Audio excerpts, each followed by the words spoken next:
Kürbiskernöl macht alles besser. Sogar die.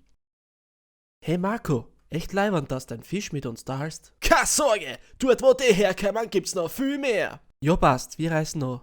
Ihr schleicht euch schon? Gemütlicher Harvey. Ich find's super, dass ihr kein Leiberl tragt. Ja. Ah! Ja, in einer Semmel. Hast du grad der Herr Bohne auf mich geworfen? Ich wollte nicht, dass es anreißt und ich war nicht sicher, wie ich mich bemerkbar mache. Ja, frag einfach. Sag zum Beispiel, hey Yugi, kannst noch ein bisschen bleiben? Aber schmeiß kein scheiß Herr Bohne auf mich. Ich mein, was ist mit dir verkehrt? Hey Yugi, kannst noch ein bisschen bleiben vielleicht? Ja, jetzt ist Sport, nachdem du mich fast umgebracht hast. Ich weiß jetzt nicht genau, was ich sagen soll. Ich glaub, wir gehen jetzt einfach. Seid's mir eh nicht mehr best wegen der Habun und so. Gib an Frieden, du depperter Fisch, Harvey. Ich bin kein Depper, der Fisch, Harvey.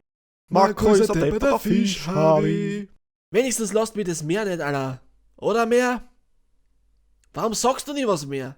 乾いた叫びが届け Fly us high again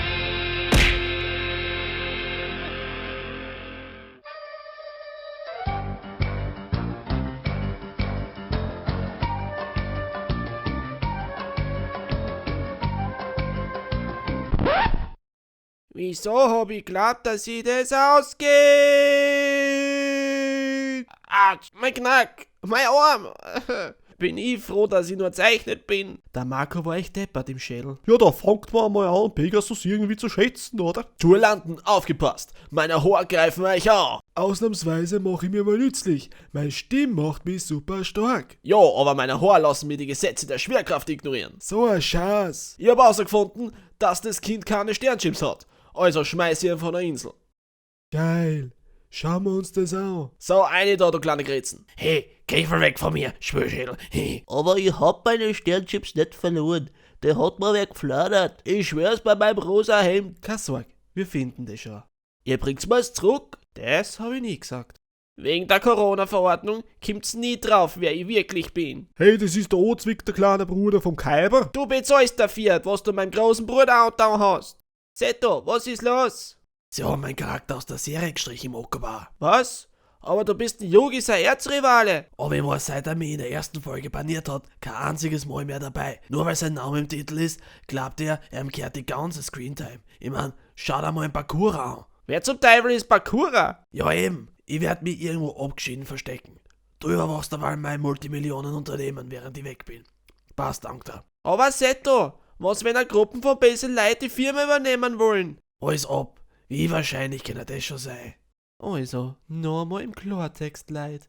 Nachdem der Kaiberbur verschwunden ist, will eure Bese-Gruppen die Firma übernehmen? So schaut's aus. Scheiße, ich hab's gewusst. Alter, aber Isis, duellieren wir uns endlich oder haben wir jetzt nur Flashbacks? Dank dir hat mich der Pegasus entführt und die Firma wird jetzt von den Leuten übernommen. Nur weil ich ihn in ein Kartenspiel putzt hab. So ist es. Du bist ein Volltrottel, weißt? Ah, Volltrottel, der deine Sternchips hat. Haha. Verdammt, die Kritzen ist schnell. Flader macht alles besser. Wart, Mokuba, das musst du nicht machen. Denk einmal nach. Was da dein Bruder sagen, wenn er dir jetzt sägen darf? Gut gemacht, Mokoba. Jetzt flader noch was um Joey. Ja, okay. Aber nehmen wir einmal an, er war kein Foodpfosten. Du hast recht, Yogi. Ich geb alle Sternchips zurück. Aber nur, wenn's mein Bruder wieder bei der Serie mitmachen lässt. Ja, passt, von mir aus. Vielleicht kannst du auch noch ein Parkour wichtiger machen. Übertreib's ja nicht. Ich habe jetzt mein neues Hologramm-Dinger entworfen, damit ich den Yogi besiegen kann. Ich bin mir sicher, Wissenschaft wird Magie am Ende doch übertreffen. Bewegt die ja nicht, aber wir schießen die über den Hafen mit unseren unsichtbaren Buffen. Ich bin viel zu reich, um zu sterben. Den Sturz kann er nie überlebt haben. Eigentlich geht's mir ja ganz gut. Na, er ist sicher krepiert. Ihr seid echte Wappler. Immerhin sind wir nicht so hin wie du. Wehe, ihr fladert mein Deck. Das wird er wohl nicht mehr vermissen, jetzt wo er tot ist. Wir haben die Sternchips. Verschwind damit. Gut, dass ich den Kinderschnitzkostenkurs abgelegt hab. Lass am los, der unwichtiger Diener. Treffen wir uns in ein paar Stunden bei der Duellarena und da reden wir weiter. 3 Stunden später. Duellanten, aufgepasst! Ich lass ihn noch immer nicht los. Schaut's einmal, der Harvey schaut aus wie der Kaiber. Dieses Mal, Yugi, hast du nicht die geringste Chance. Na, er hat sogar nur weniger Persönlichkeit als vorher. Ich hoffe, der Yugi bringt mir meine Sternchips zurück. Pappen und Ruder, Schwörschell. Don't rock the boat, baby.